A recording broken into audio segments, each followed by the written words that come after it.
लिहाजा हमें भी अपना एक अलायंस बनाना चाहिए आगे चल। तो उन्होंने एक अलायंस बनाया जिसका नाम नेटो है। क्या नाम था? क्या है? North Atlantic Treaty Organization. और ये क्या है? उसको उल्टा कर दें, NATO, OTAN। नेटो लिखते हैं हम, फ्रांस का तरीका और है, फ्रेंच लैंग्वेज में इसको उल्टा करके लिखते हैं ओटान। तो ये ध्यान में रखिएगा, ठीक है। बाकायदा उसकी लैंग्वेज में भी पढ़ के देखेंगे तो ऑर्गेनाइजेशन, ट्रीटी, फ्लां फ्लां, तो ये फ्रेंच में ऐसे लिखेंगे, वैसे ऐसे लिखेंगे। ओके, आगे चलिए। चेक, ये तारीख याद रखिएगा, 4 अप्रैल 1949 अमेरिका और उसके हमख्याल दोस्तों ने एक इत्तेहाद बना लिया जिसको नेटो का नाम दिया गया, ठीक है। ये फिर फाउंडेड अप्रैल 1949, कहां पे? Washington DC, United states. Important MCQs हैं।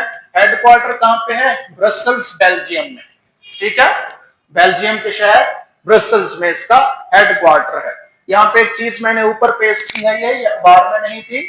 यहाँ पे एक वर्ड था ट्रूमैन, तो ये हैरी एस ट्रूमैन यहाँ पे खड़े हैं, 33वें सदर थे अमेरिका के जिन्होंने नेटो स्टार्ट की थी। तो याद रखिएगा, हैरी एस ट्रूमैन अमेरिका के 33वें सदर थे जिन्होंने इनागुरेट किया नेटो को। ये बहुत इंपॉर्टेंट है। ये शायद ये पता नहीं इस तरह की चीजें मैं नहीं भेजता क्योंकि ये सब यहाँ पे दिखाने के लिए होती हैं, लेकिन बहरहाल ये मैंने 2 चीजें लिख दी हैं। इसके आगे आप ये भेज दूंगा, इसके आगे फिर आप थोड़ा बहुत सर्च करना सीखें, जो मेजर है वो, बाकी आपने कंट्रीज का स्टडी करने हैं। तो हैरी एस ट्रूमैन जो था वो 33rd प्रेसिडेंट ऑफ अमेरिका था, हु इनिशिएटेड नेटो। नेक्स्ट, अच्छा, इसके बाद वार्सा पैक्ट।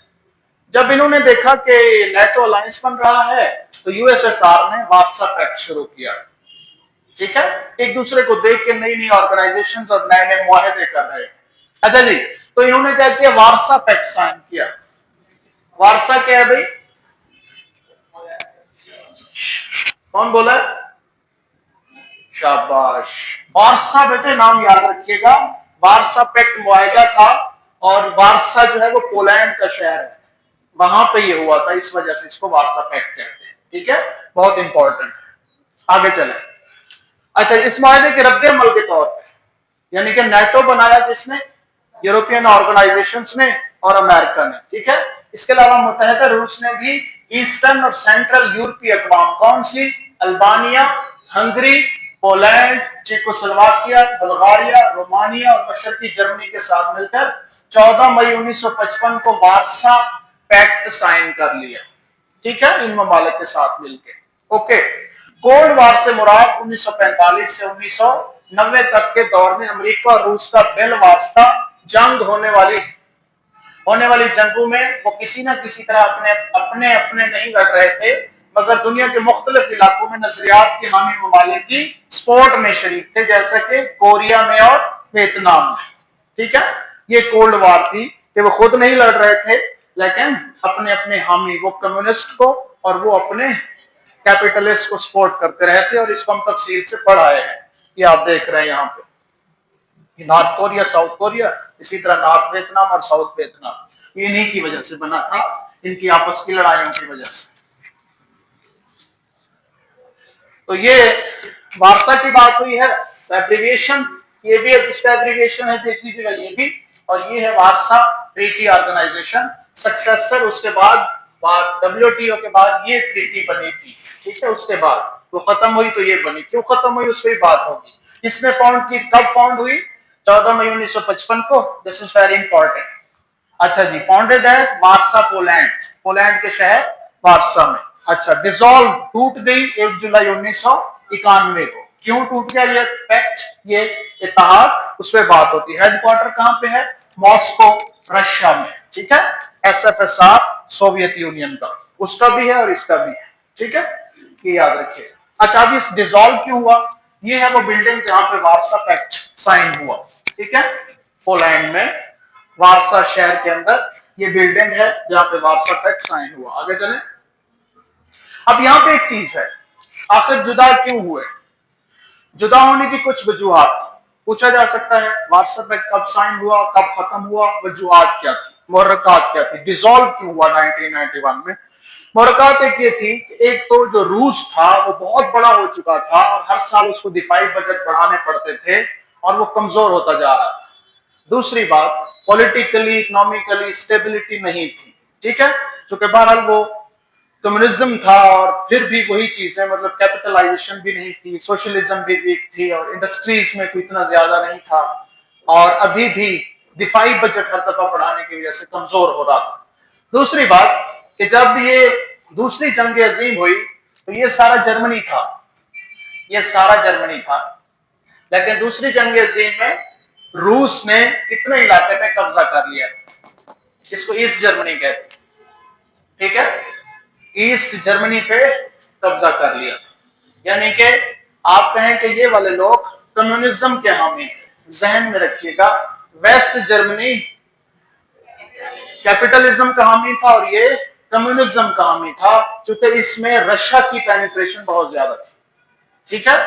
अब हुआ ऐसे कि जो ये जब इसको थोड़ी बहुत समझ आई कुछ सालों के बाद 1960s में, तो इसने आहिस्ता आहिस्ता रशिया से हाथ खींचना शुरू कर दिए और फिर मसाइल शुरू हो गए और इसने कहा कि मैं वेस्टर्न जर्मनी के साथ अपने भाई के साथ फिर मिलके इकट्ठे होके हम फिर से इत्तेहाद के साथ और मोहब्बत के साथ रहना चाहते हैं। तो इसने भी अनाउंस कर दिया कि मैं उससे रहता हूं। पहले तो ये हालत थी कि जो यहाँ पे बर्लिन है, जर्मनी का यहाँ पे दारुल हुकूमत बर्लिन जो था वो तकसीम था दो हिस्सों में, इसको जूम करके यहाँ पे भी दिखाया गया है। ये इस एरिया की बात हो रही है, बर्लिन, ये बर्लिन भी दो हिस्सों में तकसीम हो गया था, ईस्ट बर्लिन और वेस्ट बर्लिन, कि आधा दारुल हुकूमत इसका है और आधा दारुल हुकूमत इसका है, ठीक है। अब दरमियान में इवन के ईस्ट और वेस्ट बर्लिन के दरमियान दीवार दे दी गई, उसको बर्लिन वॉल कहते हैं, बहुत इंपॉर्टेंट एमसीक्यू आता है अक्सर, आगे इसकी एक स्लाइड है, ठीक है।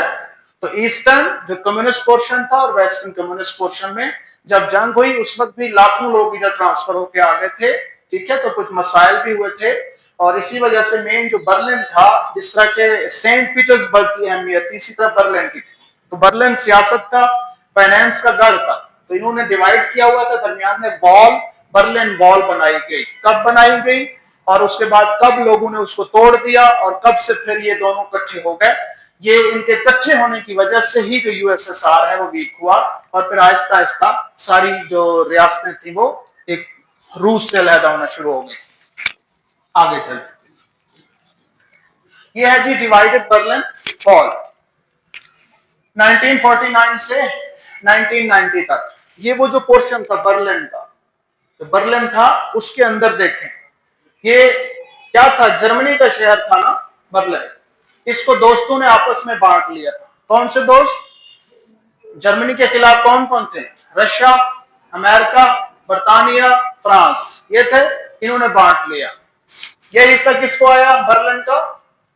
रशिया को, ठीक है, और ये हिस्सा अमेरिका, ये हिस्सा और ये हिस्सा फ्रेंच को। इन्होंने अपने अपने एम्बेसीज वगैरह या अपने दफ्तर और अपने अपनी जो हुकूमतें वहां पे शुरू कर ली और दरमियान में फिर भी आइडियोलॉजिकल डिफरेंस की वजह से ये तीन नहीं चाहते थे कि ये लोग इधर मूव करके आए, क्योंकि ये कैपिटलिस्ट बेस पे चल रहा था और ये कम्युनिस्ट बेस पे, ये गरीब थे और ये अमीर थे, तो दरमियान में दीवार देना पड़ी जिसको बर्लिन वॉल कहते हैं।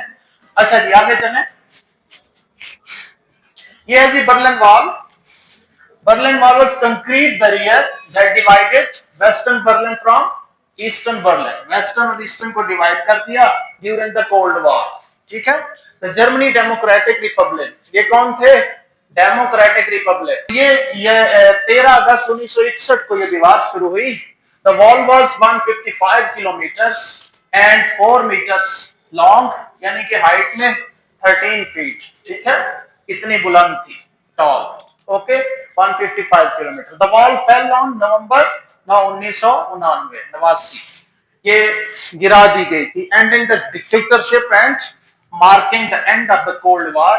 और ये गिरा दी गई थी दीवार के बाद सब डिक्टेटरशिप और इसकी कोल्ड वॉर का खात्मा होना चाहिए। The fall of the Berlin wall was a cause for celebration. जाहिर है कुछ खानदान इधर थे कुछ इधर थे, वो दीवार जब टूटी तो बेसिकली तो वो हजारों साल से कल्चर था, तो उनको डिवाइड किया गया था, तो उनके लिए वो एक बहुत बड़ी ईद है और वो उसको मनाते भी हैं हर साल, ठीक है। और many German specially those with family and friends in the other part it was one of the best days of their lives. तो ये याद रखिएगा बर्लिन वॉल कब बनी थी और कब गिराई गई थी।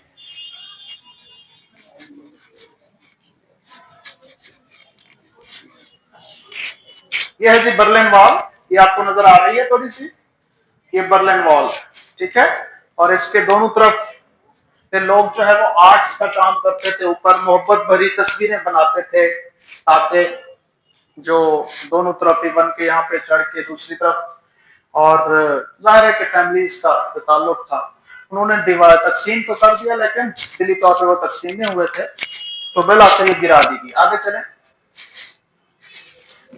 रूस और अमेरिका सिर्फ जमीनी ही नहीं बल्कि खला की जंग भी लड़ रहे थे, ठीक है, ठीक है, जिसमें रूस बाजी ले गया, खला में रूस बाजी ले गया। 1957 में दुनिया का पहला सैटेलाइट खला में भेज दिया, आपको याद होगा, याद रखिएगा, पहला सैटेलाइट खला में रूस ने भेजा था 1957 में अक्टूबर, और डेट भी देख लीजिएगा प्लीज, ठीक है। इसके बाद क्या हुआ ये देखते हैं। उसके मुकाबले में अमेरिका ने अपना पहला कदम चांद पर रखने का ऐलान किया, ठीक है, कि हम चांद पे जाते हैं। बहरहाल आज तक ये चीज कंट्रोवर्शियल है, लेकिन मैं एज ए फिजिसिस्ट तस्लीम करता हूं कि वो गए होंगे, ठीक है। अच्छा, और 21 जुलाई 1969 में उसने इस अज़्म को पूरा कर लिया। तो याद रखिएगा अमेरिका ने चांद पे कदम कब रखा, 21 जुलाई 1969 को। साथ में दोनों आलमी ताकतें न्यूक्लियर पावर भी बन गई, दोनों ने एटम बम्स भी बना लिए थे और तजर्बात पे तजर्बात करके एक दूसरे पे डोमिनेंसी भी मनवा रहे थे। समझ आ रही है? तो ये सारा सिलसिला चल रहा है ये बताने के लिए कि कौन ताकतवर है और कौन कम ताकतवर है।